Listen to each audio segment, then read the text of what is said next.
El capítulo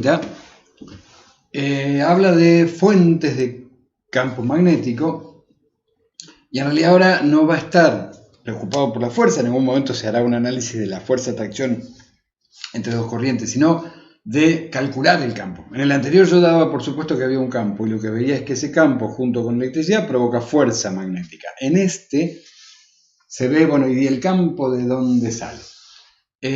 Fíjense. Lo que aparece ahí es la ley de Biot-Savart, de nuevo da una serie de pautas, pero van a llevar a que básicamente lo que se obtuvo como ley general de corrientes provocando campos magnéticos es esta de aquí, y ya en modo diferencial. Así que es que el diferencial de campo magnético vectorial es igual a mu0 sobre 4pi, este es como el equivalente al epsilon 0 que teníamos en la parte eléctrica. Se lo llama permeabilidad, el otro es permitividad eléctrica, este es permeabilidad magnética, horribles los nombres. El valor es 4pi por 10 a la menos 7, es el valor, así como el epsilon 0 era 8,85. Y esto es, simplemente es dividido 4pi. Hay una relación, ¿se acuerdan que había una relación entre KE y epsilon 0 con 4pi? Bueno, acá hay algo parecido, solo que el mu0 queda del mismo lado que la K. Esto, si yo acá pusiera una K, KE, fíjense que me queda algo parecido a lo eléctrico. El campo eléctrico era la KE, que era 1 sobre 4pi epsilon 0, epsilon 0 estaría abajo, pero KE por la carga dividido R cuadrado. Acá me queda eso mismo, pero en lugar de por la carga, por este fragmentito de carga, que es la corriente por el cachito de cable que lo tomo. O sea, son unidades de trocitos de cable con corriente los que acá generan. Pero es parecido, ven que es una km por ese trocito de carga, el diferencial Q, acá sería un diferencial de I, pero es el valor de I, que es un número, por el cachito de cable que estoy tomando, dividido R cuadrado. También disminuye con R cuadrado. Agrega el lío vectorial.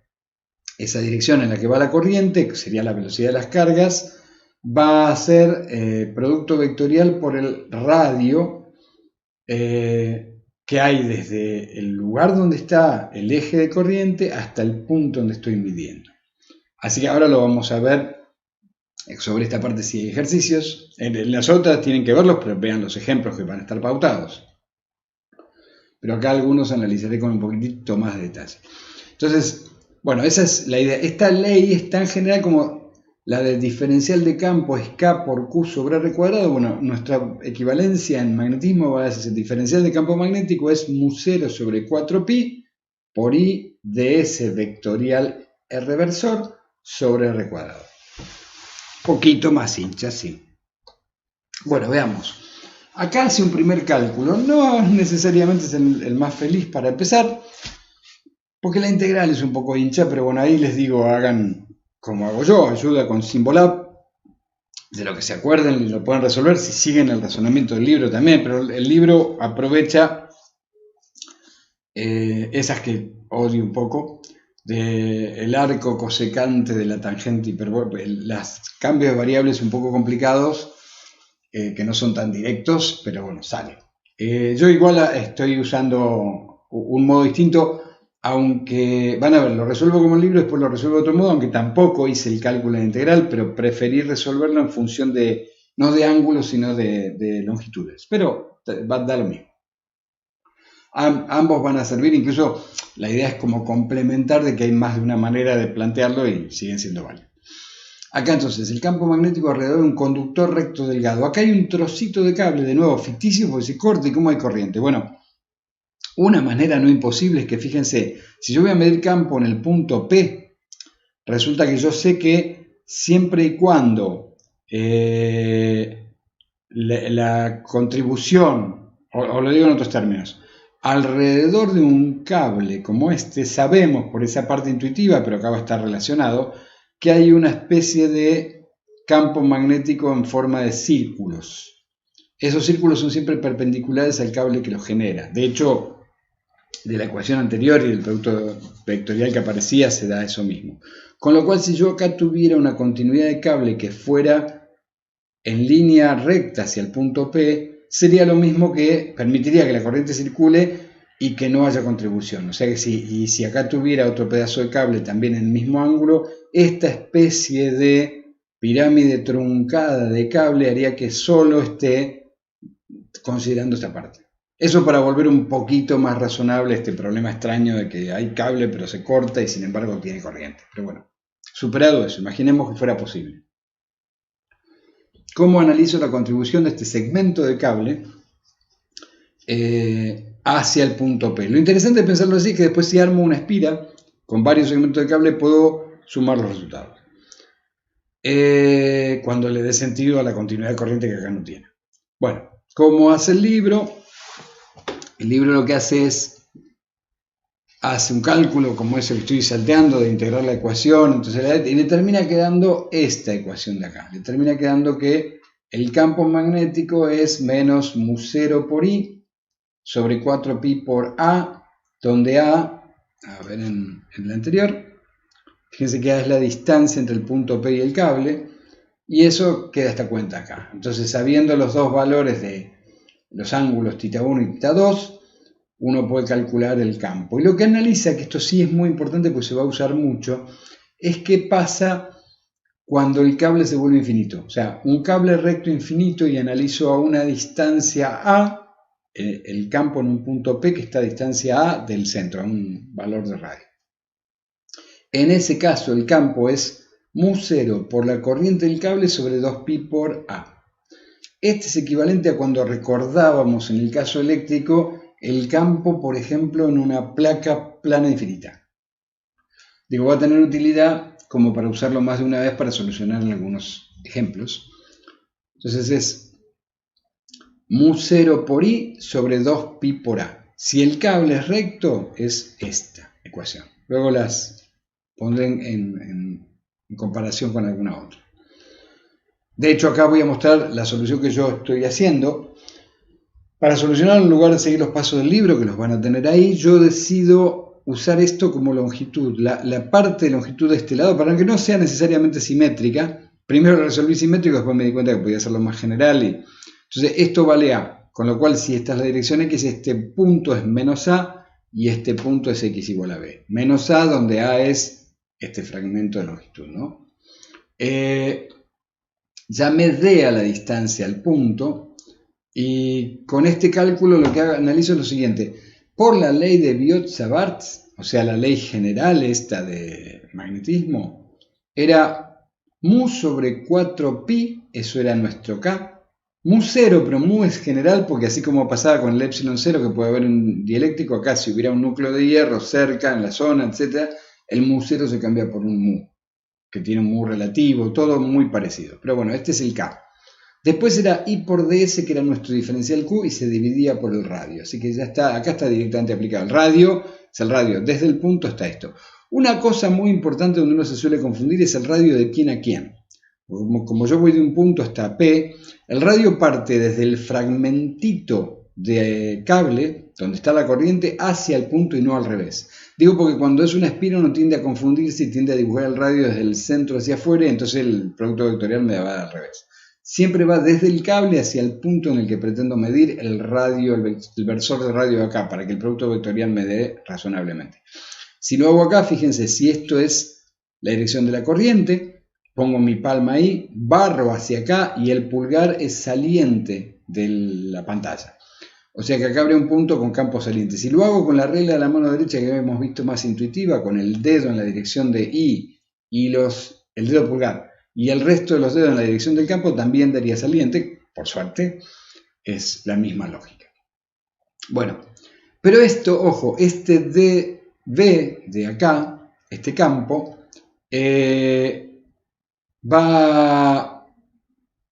voy a tener que tener en cuenta el hecho de que, como pasaba en otros momentos, si bien el campo es perpendicular, la contribución de cada uno de los que está en una dirección y de la otra puede ir variando, con lo cual yo lo que me voy a quedar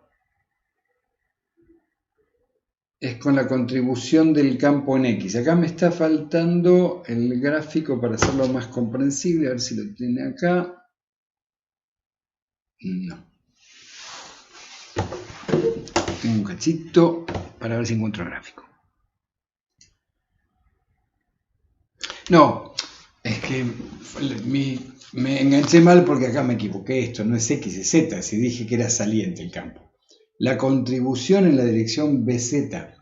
Y el tema de poner seno de phi no es por lo que pasaba en el campo magnético. Acá siempre es perpendicular, con lo cual no importa, para todos los puntos siempre perpendicular y siempre en la dirección Z, con lo cual se podría hacer una integral real que suma, pero como es producto vectorial era esto por el seno del ángulo, ya por definición del producto vectorial. Así que este seno aparece para meterse ahí en el producto vectorial.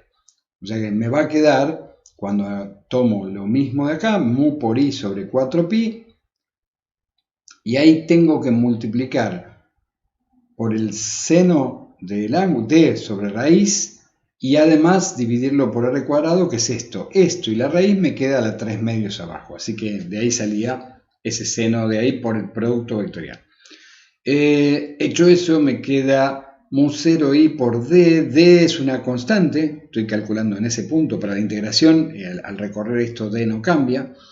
Y voy a ir desde menos a hasta b, d cuadrado más x cuadrado a la menos 3 medios diferencial x. Esta es la integral hincha.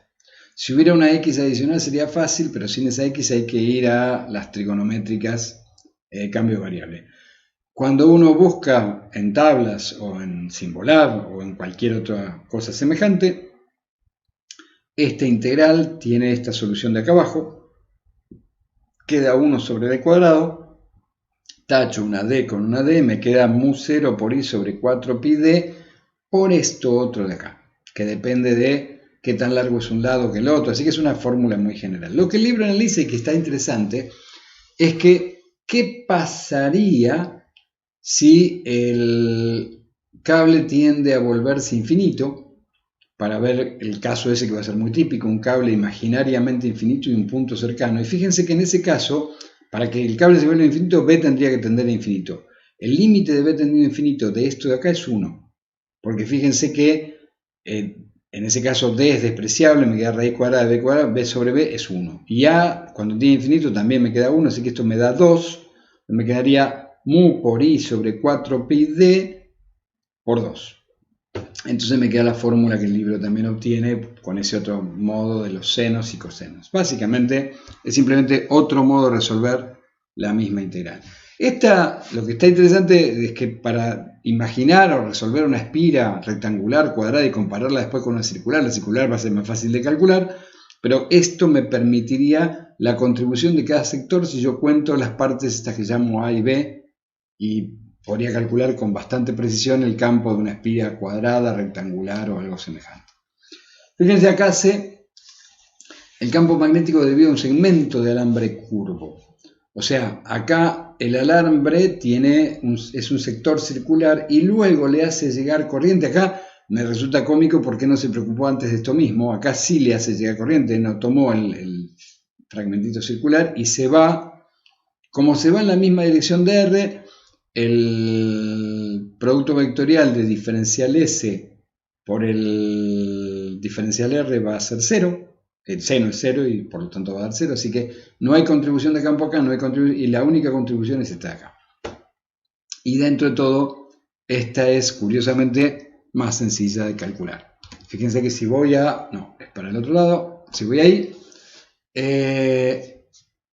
pongo la ecuación de Biot-Savart, la general, pero ya sé que en esta parte además es justo perpendicular, así que el producto vectorial no necesita seno de nada. O sea, seno del ángulo es seno de 90, da 1, así que es directamente el producto de I por ds y el versor es 1. Dividida el radio, la distancia desde el punto hasta acá, pero acuérdense que el radio, fíjense ahí, parte desde el punto hacia allá para el producto vectorial. Así que si quisiera analizar la dirección en la que va a ir, tenía que tomar el diferencial en el que se mueve la corriente, ahí pondría mis dedos, barro hacia el R y me da entrante. En este caso me daría que el campo es entrante al pizarrón, a la pantalla. Bueno, Este es el valor que utilizo. Lo que tengo que hacer es integrar eso, pero fíjense que es todo constante y el recorrido de ese es este arco de acá. Así que simplemente lo que hay es, lo traslada a que es mu0 por i sobre 4pi por a cuadrado por ese, por el cachito de arco. Y si ese arco lo quiero expresar en ángulo, en el ángulo θ, entonces la relación de ángulo en radianes era directamente arco sobre el radio, así que radio por θ es el arco y me termina dando eso. De nuevo lo hace con otro truco, dice, ¿y qué pasa si fuera todo un círculo esto? De hecho habría sido hasta más fácil de calcular, me parece. En ese caso, el arco total valdría 2pi por a, o acá el ángulo sería 2pi. Cuando hace eso le queda mu0 por i sobre 2a. Otro cálculo importante. Entonces voy a resumir, recordar el anterior. Para un alambre recto, lo teníamos acá. En un alambre recto infinito, el campo a una distancia d es mu0 por i sobre 2pi por d. En un círculo alrededor de un punto, en el centro del círculo, no es el que quedó dibujado acá, sino si me imagino el círculo completo, en el centro el campo B es mu0 por i sobre 2 por el radio. O sea, hay una diferencia que no aparece el pi, ¿ven? 2pi por d cuando es un recto infinito y es simplemente 2 por d, si fuera la misma nomenclatura utilizada, cuando estoy trabajando con una espira, un circulito alrededor del punto que estoy midiendo. Entonces avanzamos, bajo acá un cachito. Ahora hace un análisis del campo magnético en el eje de una espira circular, pero ahora lo mira en 3D. Yo me estaba acordando de este gráfico que había construido a propósito y no era necesario en el otro caso. Acá tengo el gráfico de un anillo, pero recién había analizado lo que le pasa en el centro. En el centro era lo que habíamos dicho, mu0 por i sobre 2 por el radio. Pero ahora me estoy moviendo del centro, me estoy alejando en 3 dimensiones. Entonces, calcular esto. ¿Y qué tengo que hacer? De nuevo, si me paro en el punto P, voy a tener un radio que va desde el punto donde hay corriente hacia allá. La corriente acá, esto se está imaginando que desde donde estamos mirando sería giro antihorario. Mis dedos primero van para acá, barren hacia acá, y eso me daría un campo hacia arriba. Pero curiosamente cuando hago el producto vectorial, el campo hacia arriba me da acá, pero yo lo traslado al punto. O sea, es para obtener la dirección del campo. La dirección del campo entonces acá va hacia arriba. Campo provocado por ese cachito. Pero acá sí pasa algo parecido a lo que hacíamos en la parte eléctrica. Fíjense que cuando yo vaya girando como estos 3D, este va a cambiar. Cuando esté analizando un fragmentito más hacia la izquierda, esto va a tener una inclinación. Y entonces tendría que integrar vectores. Y eso es un poco más complicado, no terrible. Pero de nuevo el truco es que por cada fragmentito que va hacia allá, hay uno acá abajo que va para el otro lado. Y el que va para el otro lado y tiene la misma distancia y todo igual, me va a dar un campo idéntico para allá y uno para acá. Los campos que están verticales o en todo el plano perpendicular a Z se van a cancelar entre sí porque es simétrico. Yo no podría hacer esto con medio anillo, pero con el anillo completo puedo ignorar estos que se llaman campos perpendiculares. Entonces se queda solo con Bx. Lo que va a hacer es poner la ecuación para el campo B tal como la vimos, o sea, con esta distancia, y después multiplicarla por seno de θ. ¿Y θ cuál es? Fíjense que si θ es este, también es este de acá, no entre esto que es 90, sino entre la línea punteada y el eje vertical, eso es θ. Y necesito para hallar d de x el coseno de θ. El coseno de θ acá sería el radio del anillo sobre la r total. Entonces eso es lo que está acá. Fíjense, la ecuación es la que veíamos. Mu0 por i sobre 4pi por ese producto vectorial dividido r cuadrado. Entonces acá obtiene el módulo primero, porque el Bx lo va a calcular con el coseno directamente, mu0 por i sobre 4pi, me queda dx, o sea el d es el recorrido, esto era solo para calcular, a nivel de cuentas, es ds, perdón, no dx. El recorrido me queda sin vector. Y el r es a cuadrado más x cuadrado. Como es r cuadrado, la raíz se va con el cuadrado, me queda eso. Pero para obtener el Bx necesito multiplicar por coseno de θ, y coseno de θ era A sobre el radio, sobre la raíz cuadrada. Cuando junto estos dos, me queda esta ecuación de acá. Me queda mu 0 por i sobre 4pi. Parece muy complicada, pero A es constante y x es constante al hacer el recorrido de integración. No cambia ninguna de esas dos. Con lo cual todo eso se va afuera. Y me queda una A sobre a cuadrado más x cuadrado al 3 medio, y me queda solo la integral de diferencial s. Y la integral de diferencial s es todo el recorrido, es 2pi por a, junto todo, y me da esta espantosa ecuación. Bueno, más o menos. Que me permite calcular. Lo que analiza el libro, que está interesante, lo decíamos también en la parte eléctrica, es que si yo pienso esto y tiendo a imaginarlo, por ejemplo, que x es 0, debería darme lo mismo que antes el anillo en el centro. Y efectivamente, cuando hago x0, me termino cancelando un cuadrado acá con un cubo que me queda abajo de A, y me queda mu 0 por i sobre 2A. O sea, lo mismo que antes. Lo tienen en el libro más detallado. Es para molestar un poquito ahora una primer mirada hacia eso. Fuerza magnética entre conductores, la hemos comentado, y de hecho también hemos mostrado alguna experiencia donde había dos varillas metálicas y al ponerle una batería de auto se golpeaban entre sí. Bueno, ahora veamos el cálculo. Para eso, a nivel conceptual, hay que considerar dos cosas. Es mutuo, puede empezar por cualquiera, pero voy a considerar para calcular la fuerza que uno de los cables es quien genera campo y el otro es el que provoca que la interacción entre ese campo y la corriente genere una fuerza. Esto es siempre confuso al principio, en el sentido de ubicarse. A ver, cuando uno analizaba el campo que una carga provoca en otra, descuenta la carga no se influye a sí misma por su campo. Bueno, acá pasa algo parecido. No hay ningún efecto del campo provocada por I2 que afecte con fuerza a I2. I2 genera un campo alrededor y al colocar I1, la otra corriente, ese campo que ya estaba ahí con la corriente que estoy agregando genera una fuerza. ¿Puedo hacer el análisis al revés? Tomaría este como y es simétrico. No hay diferencias en ese sentido. Pero vamos a ver entonces. Si yo el otro tema que el libro no lo dice, sutilmente no lo dice, es que va a considerar que la longitud es mucho más grande que la distancia para poder hacer el cálculo de esto como si fuera un alambre recto infinito. Sin embargo, como está ahí la ecuación esa que tenía la de seno de θ1 menos seno de θ2 que hace el libro, o la de menos a menos b que hago yo, se podría hacer el cálculo preciso. Yo lo hice para considerar, por ejemplo, 1 metro y 10 centímetros o 2 metros de longitud del cable y 10 centímetros de separación, y la verdad que da 0,995 en lugar de 1 la proporción, con lo cual la aproximación que hace el libro es perfectamente válida, pero no la comenta. Curiosamente, de lo que yo recuerdo al leerlo, no veo que la comente. ¿Cuál es la aproximación?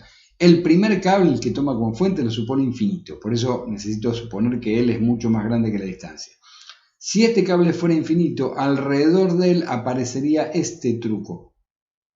Mu 0 por I2 se puede integrar y calcular, pero si uno ya recuerda esos casos, el de un alambre recto y el de un círculo, hay un montón de cosas que se pueden resolver más rápido. Entonces, la fuerza va a ser la corriente 1 por la longitud, por el valor de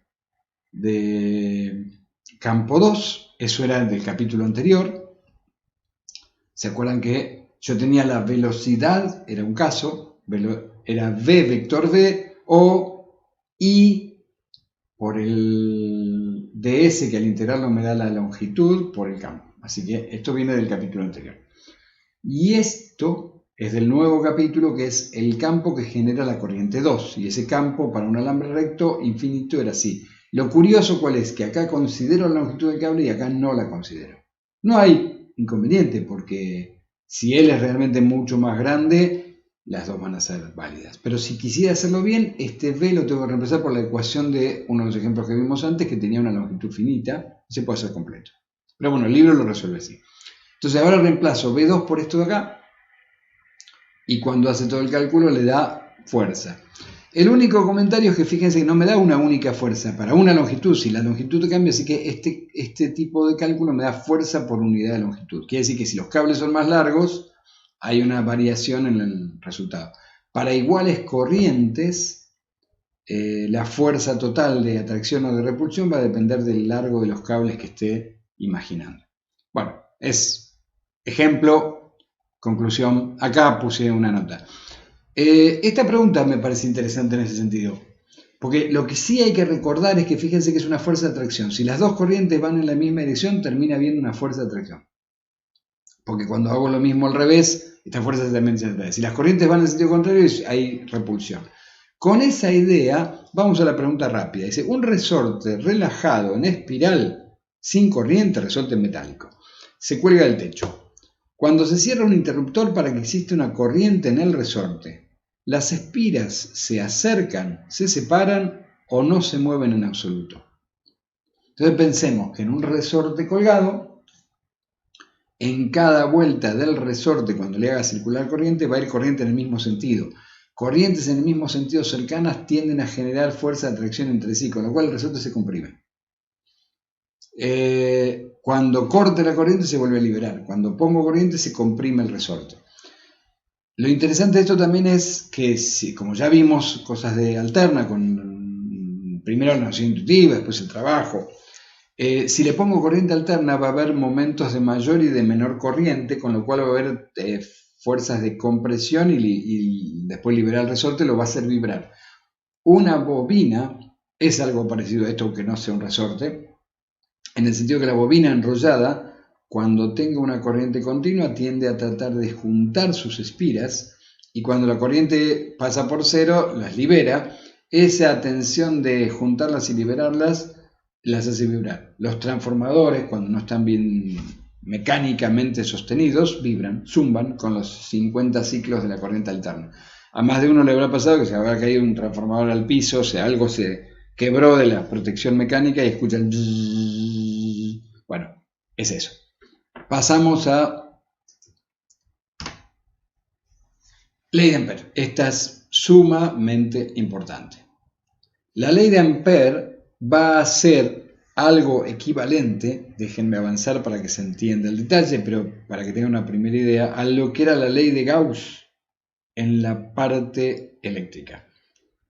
Nos servía para resolver ciertos casos que se podrían asimilar como simétricos de una manera mucho más sencilla. Entonces va a pasar algo parecido acá, pero hay cambios.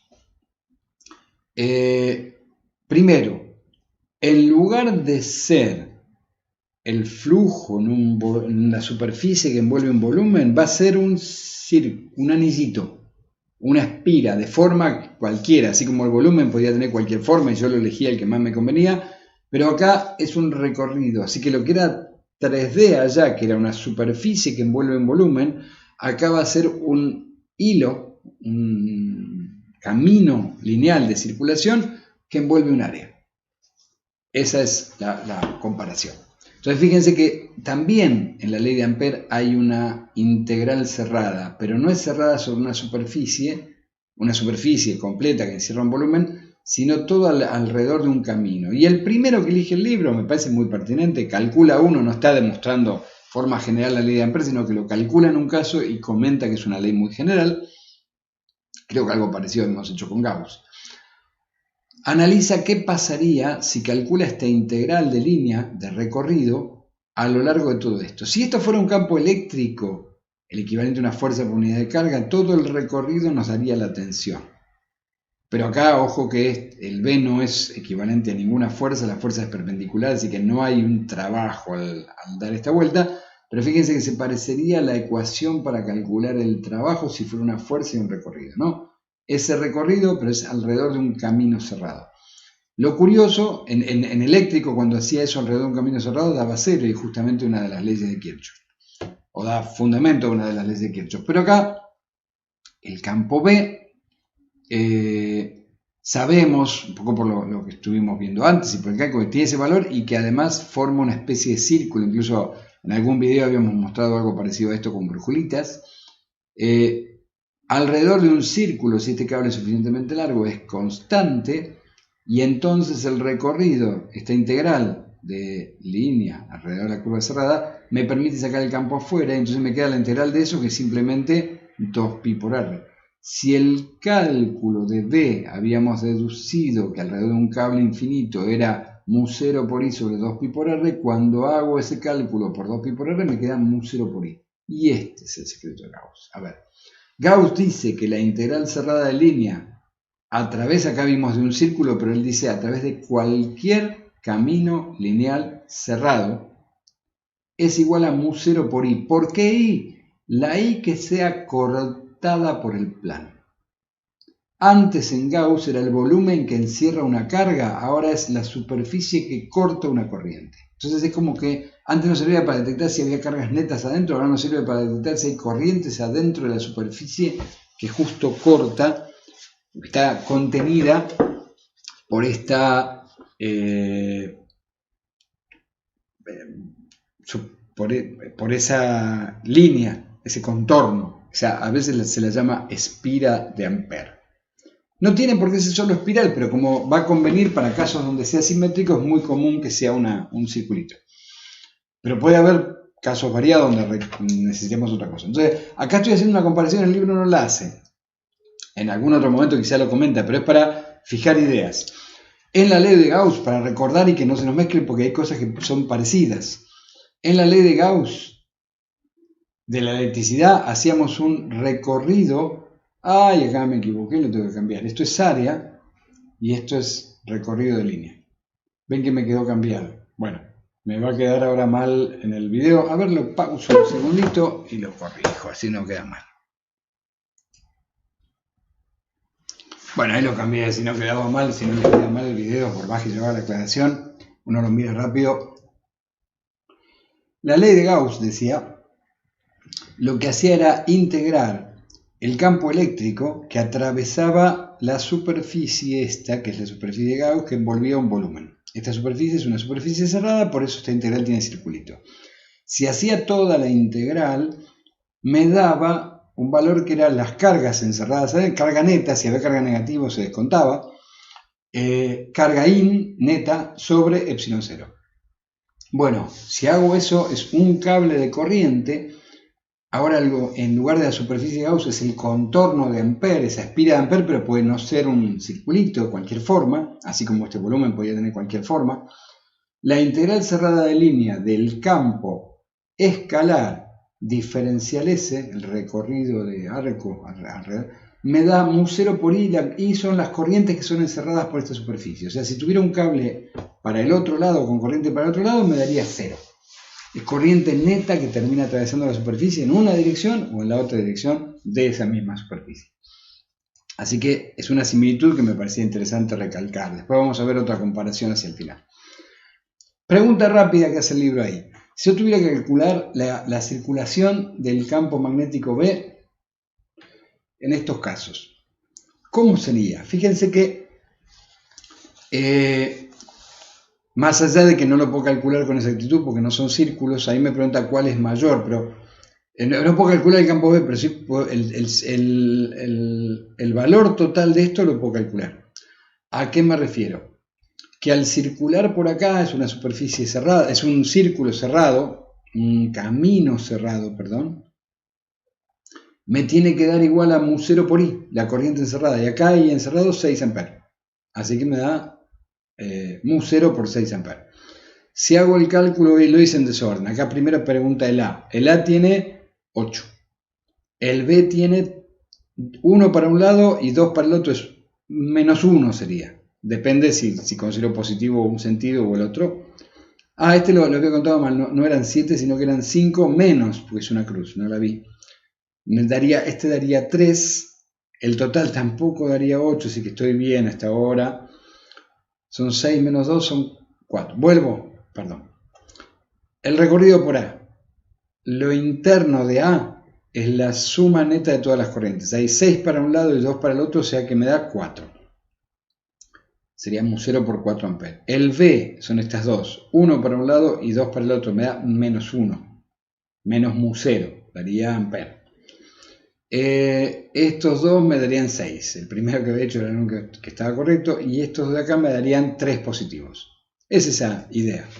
Pero la noción, apoyándose en lo que ya sabemos de Gauss y las cargas que hay adentro, creo que sirve y va a ser útil en más de un caso, igual que nos servía Gauss. Casos que serían muy complicados de resolver totalmente por el cálculo de integral, nos vamos a apoyar en la ley de Ampère para saber sus resultados. O sea, acá un ejemplo. El campo magnético creado por un alambre largo, portador de corriente, pero ahora el alambre no es una recta matemática de dimensión cero, sino que tiene forma. Y entonces lo analiza. Y pide ahí que analicemos qué pasa cuando el radio chiquito, que es el del análisis de al punto, es mayor que el radio del cable, y cuando es menor, ¿qué pasa adentro? Primero analicemos lo que pasa afuera. Entonces, yo voy acá, resulta que lo que pasa afuera es lo siguiente. Tengo que pensar siempre que voy a hacer dos cálculos. Uno es el cálculo puramente analítico de este recorrido. Eso me da un valor, aunque Ampère no hubiera dicho nada. Uno dice, ¿para qué calcularía esto? Pues es otro tema. Entonces, yo primero voy a calcular V por diferencial S. Si yo tomo, como antes, un recorrido en el que sé que V es constante, eso me permite sacar V afuera de la integral y entonces me va a permitir despejarlo después. De otro modo, no me sirve Ampère. Tengo que hacer cálculos integrales complicadísimas, pero acá, por una cuestión de simetría, digo que el campo alrededor de este círculo tiene que ser todo igual en todo punto y entonces lo saco afuera. Y si lo saco afuera me queda la integral del recorrido y el recorrido es simplemente 2pi por r. Y resulta que Gauss me dice, Ampère me dice que cada vez que hago el recorrido hasta acá es una cuestión geométrica general, analítica pura. Gauss dice que esto tiene que ser igual a mu0 por i. Gauss, Ampère, me volví a confundir. Ampère dice que eso tiene que ser igual a mu0 por i, entonces despejo B. Y B es mu0 por i sobre 2pi r, cosa que ya habíamos visto. Pero ¿qué estamos viendo como nuevo? O sea, si el r chiquita es mayor que R grande. Tal como antes nos pasaba que fuera de una carga esférica se comportaba como un punto, acá fuera del cable se comporta como si fuera un cable ideal lineal, una recta pura. Ahora, ¿qué va a pasar cuando estoy adentro? Y bueno, el tema es que cuando estoy adentro no va a encerrar toda la corriente sino una proporción que va a ser proporcional al área. Por eso dice acá, la I' que va a quedar encerrada dentro de la espira de Ampère más chiquita, va a ser una regla de 3 con las áreas. Entonces, I' sobre I va a ser como pi por r chica cuadrado sobre pi por r grande cuadrado. Mete esto dentro de esto porque va a ser mu0 por I' ahora la que aparece acá, y cuando despeja le queda esta otra ecuación. Dentro me va a quedar que fíjense que R mayúscula es una dimensión fija, entonces es proporcional a R. Cuando hace el gráfico le queda que es una recta hasta ahí y a partir de ahí cae como si fuera realmente un cable ideal. Algo parecido nos pasaba con las cargas eléctricas y las esferas. Luego el ejemplo que sigue es donde analiza y usa la ley de Ampère y la usa de dos maneras. El campo magnético creado por un toroide. Se llama toroide a una bobina que está enrollada en una especie de dona, en un anillo. Y en ese caso uno, a nivel técnico, normalmente dice que no hay campo afuera. Vamos a ver que algo hay, aunque es chiquito, pero hay. Y Ampère nos permite, la ley de Ampère nos permite tener una noción del valor aproximado. Entonces, un dispositivo llamado toroide se usa con frecuencia para crear un campo magnético casi uniforme en alguna área cerrada. El dispositivo consiste en un alambre conductor enrollado alrededor de un anillo, un toro, hecho de un material no conductor. No conductor, pero sí puede convenir que sea magnetizable. O a veces es difícil material magnetizable no conductor, pero la idea es que si el cable estuviera mallado, barnizado, por ejemplo, esmaltado, entonces no hay problema. O sea, no es que sea importante que eso sea no conductor, sino que acá está hablando si esto es cable puro metálico, al tocarlo habría un lío que ya habíamos discutido en algún momento. Bueno, eso por el material no conductor. Para un toroide que tiene n vueltas de alambre muy juntas una de otra, calcule el campo magnético en la región ocupada por el toro. El toro es el anillo, ¿no? A una distancia R del centro. Entonces tomo acá la distancia R. R va a poder ser variable para el cálculo. Es lo que pretende el libro. Lo que va a analizar el libro son estos dos anillos. Fíjense, toma, por una cuestión de simetría, dice, sea cual sea el valor, a lo largo de un recorrido de tipo anillo con R constante, el campo magnético va a tener que ser constante porque me imagino que está todo prolijamente enrollado de tal manera que es todo simétrico. Así que, y si el campo es constante alrededor del anillo, entonces me va a permitir despejarlo y hacer cálculos. Acá toma otro anillo. En este caso van a ver que el campo acá no sé si es constante. Este solo me va a servir para hacer un análisis de que el campo afuera no es cero, pero no lo voy a poder calcular. Pero este es para hacer un análisis adicional. ¿Qué debería analizar? Que es lo que vamos a ver ahora en ecuaciones, pero quiero razonarlo. Cada vez que hago un recorrido de esta ley de Ampère, a través de un recorrido cerrado, lo que me determina es este contorno imaginario. No hay ninguna espiral de verdad ahí. Es simple, así como la superficie de Gauss era imaginaria, esta también.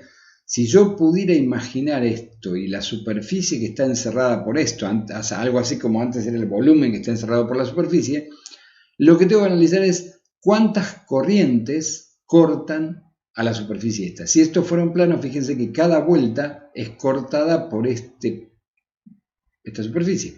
Yo voy a tener n por i y eso me va a permitir calcularlo, que creo, si no me equivoco, es la primera que hago acá. Si lazo 1, entonces tengo, por un lado tengo el cálculo igual que antes de tipo geométrico. Calculo la integral de línea a través del circuito cerrado.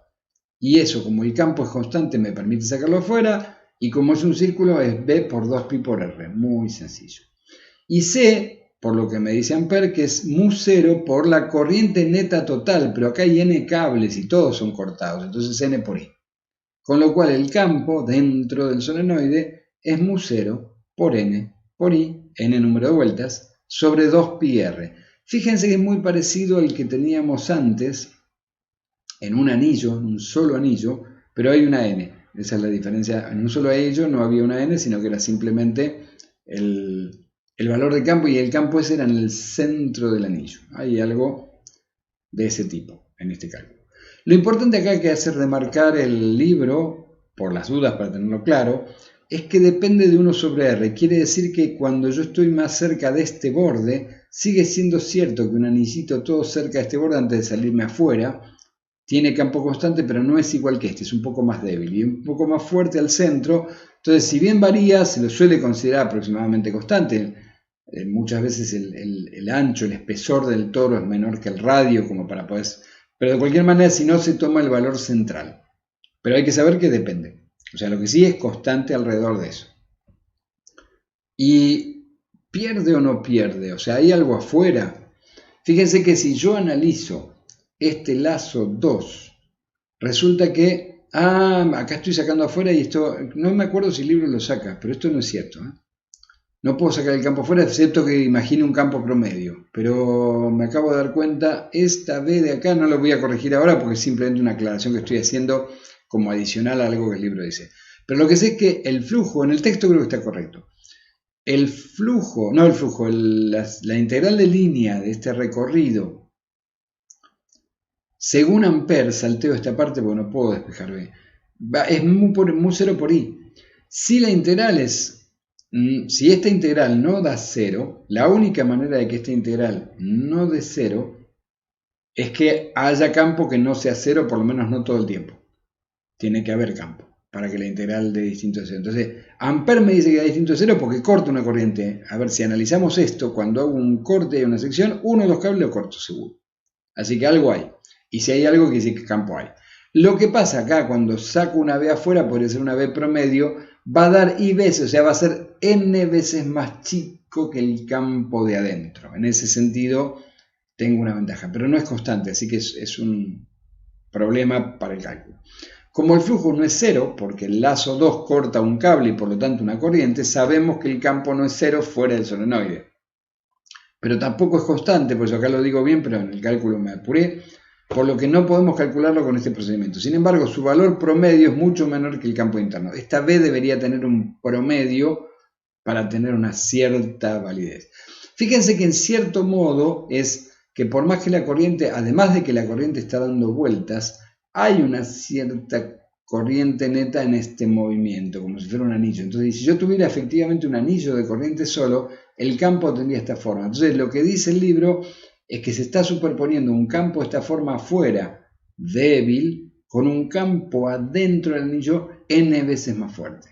Eso es lo que vale el de adentro, pero algo de campo afuera del toroide hay, y se puede demostrar por ley de Ampère.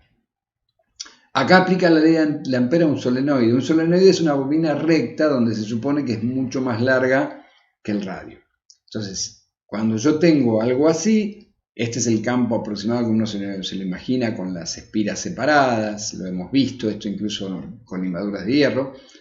Si yo junto mucho, el efecto donde se va a notar es que el campo principal va a tener la forma como el de un imán norte-sur, pero va a haber además, vamos a notar, unos anillos. O sea, va a ser como el de un imán más el de un cable. Si yo acá tuviera un solo cable recto hacia arriba, alrededor va a haber este campo en anillos, va a ser mucho menor en intensidad que el interno, pero va a haber también campo en anillos en un solenoide recto. El modo de aplicar Ampère acá requiere un poco más de imaginación, porque de nuevo es una cuestión de simetría, lo mismo que nos pasaba con Gauss. Se puede dividir en sectores sabiendo que en una parte es constante, en otra parte es perpendicular, en otra parte es cero.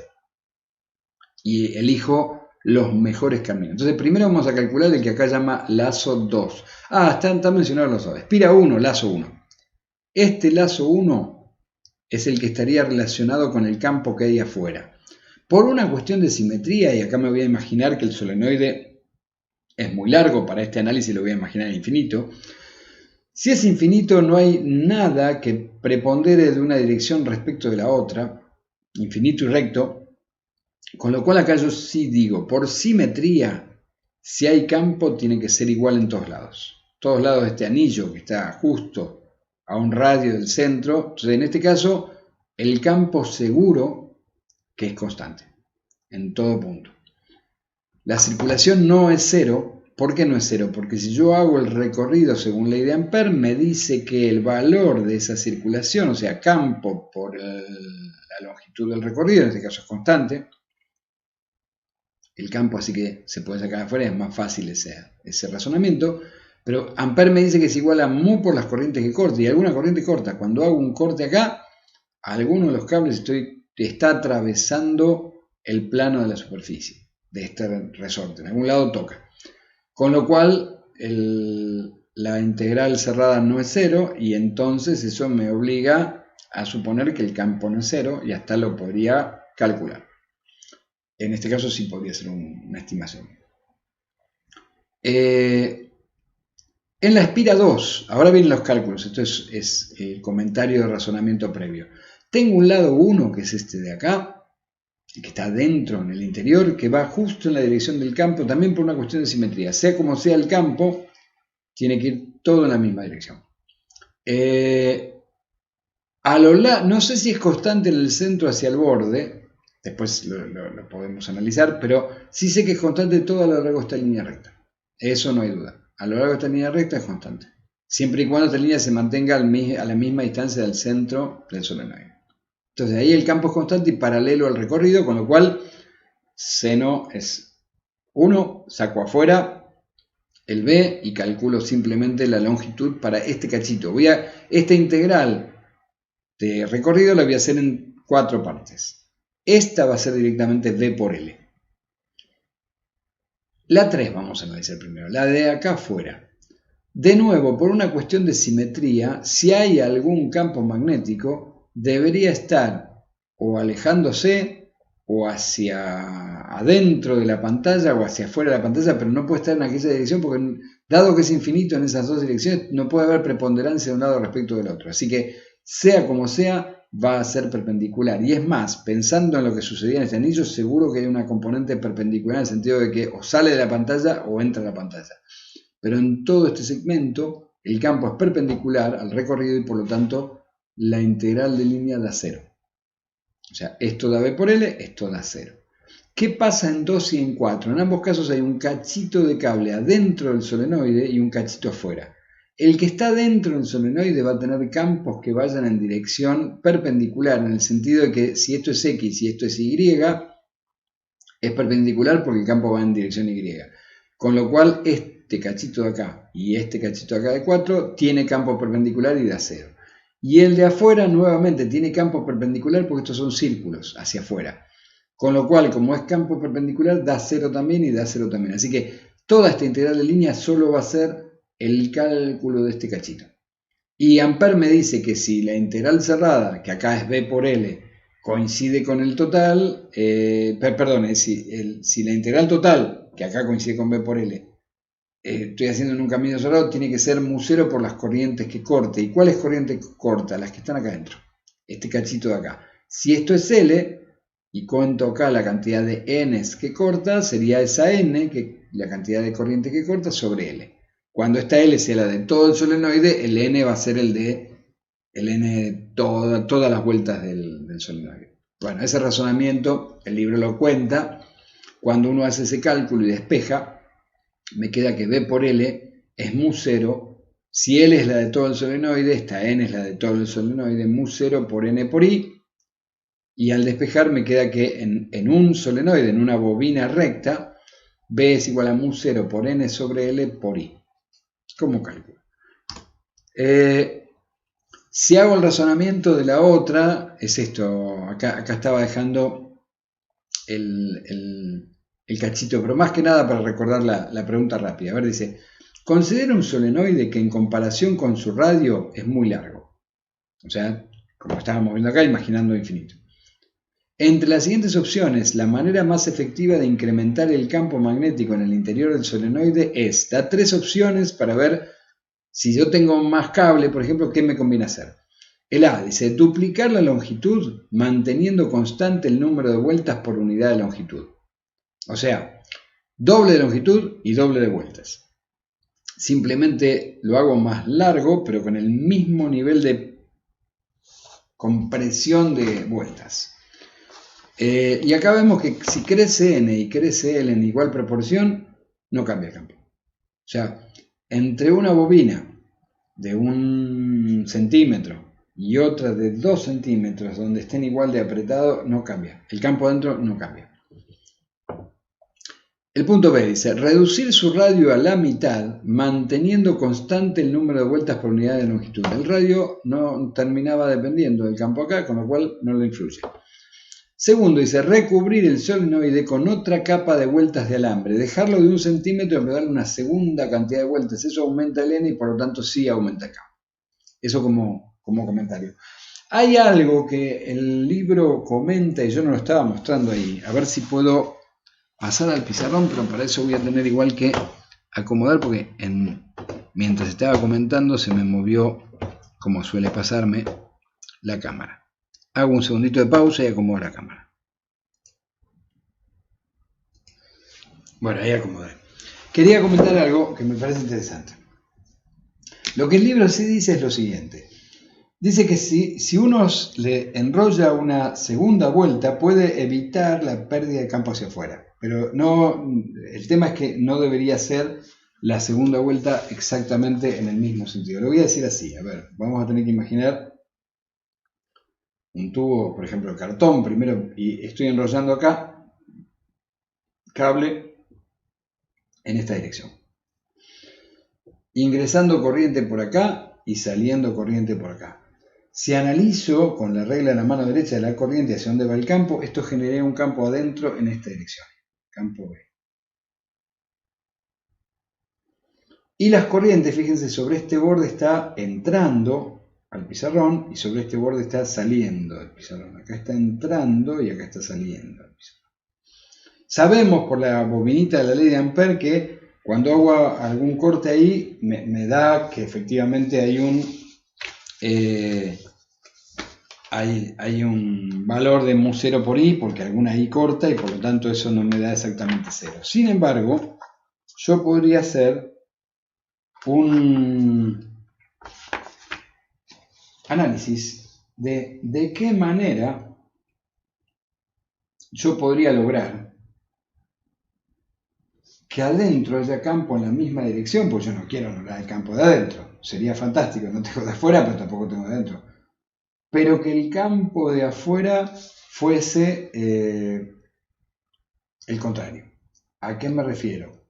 Si yo, por ejemplo, acá, el campo externo es porque hay un residuo de corriente que efectivamente está yendo de arriba hacia abajo. Es como que hubiera superpuesto una serie de anillos, una pequeña corriente hacia allá, y esos anillos hacia allá son los que hacen el campo circular que se agrega. Con lo cual, si yo lograse que hubiera una corriente hacia arriba, que fuera igual a esta corriente residual hacia arriba, podría anular los anillos del campo, pero yo tengo que anular que si hay una corriente hacia arriba, quiere decir, ¿habrá alguna manera de entrando corriente por acá y saliendo corriente por acá, de lograr que el campo vaya en la misma dirección? Y la cuestión es que sí, porque si yo enrollo esta corriente yendo por atrás, voy a tener el sentido contrario, no solo de entrada de corriente, sino sentido contrario del campo que venía. Pero si yo logro que esto se enrolle primero por adelante y luego por atrás, fíjense que estoy enrollando justamente en el sentido inverso que hay. Y acá sale por atrás en lugar de salir por adelante. O sea, enrollé al revés. Si yo enrollo esto al revés, tengo corriente que está entrando por acá, saliendo por acá, y sin embargo, cuando miro acá, si hago el recorrido con la mano, me da en la misma dirección de campo. O sea, acá está entrando y acá está saliendo la corriente. O sea, visualmente, a nivel de campo, ambas están haciendo lo mismo. Pero como está enrollado al revés, acá hay un residuo de corriente hacia abajo, acá hay un residuo de corriente hacia arriba. Así que, si yo lo que hago acá es enrollar al revés, subiendo, volviendo a subir todo y saliendo por acá arriba, pero hice un enrollado y después di la vuelta como para ir en el otro sentido, resulta que logro compensar el campo externo. Eso me parece un comentario interesante. Ahí se me congeló la imagen, pero bueno, espero que se haya captado la idea general.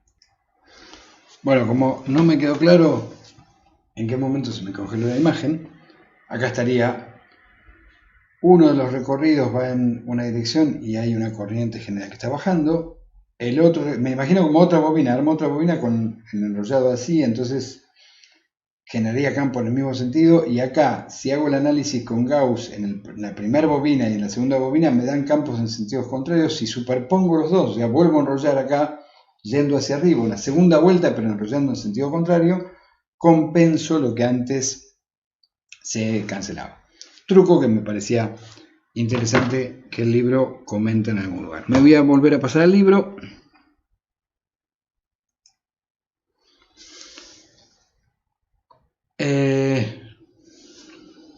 Vamos acá.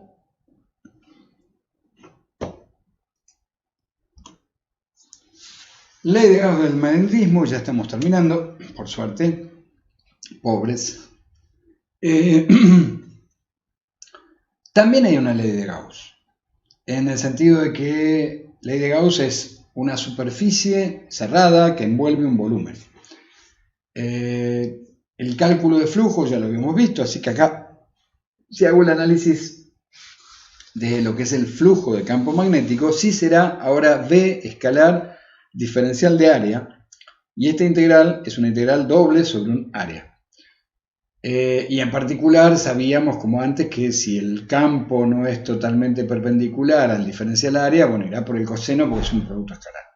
La única forma en la que el flujo de una superficie cerrada, ahí no marqué cerrada, pero ahora sí lo voy a analizar, Gauss habla de qué pasa en una superficie cerrada. La única forma en que el flujo de una superficie cerrada dé distinto de cero es que haya más líneas de campo salientes que entrantes. Así nos pasaba en el campo magnético y eso era causa de que había una carga dentro.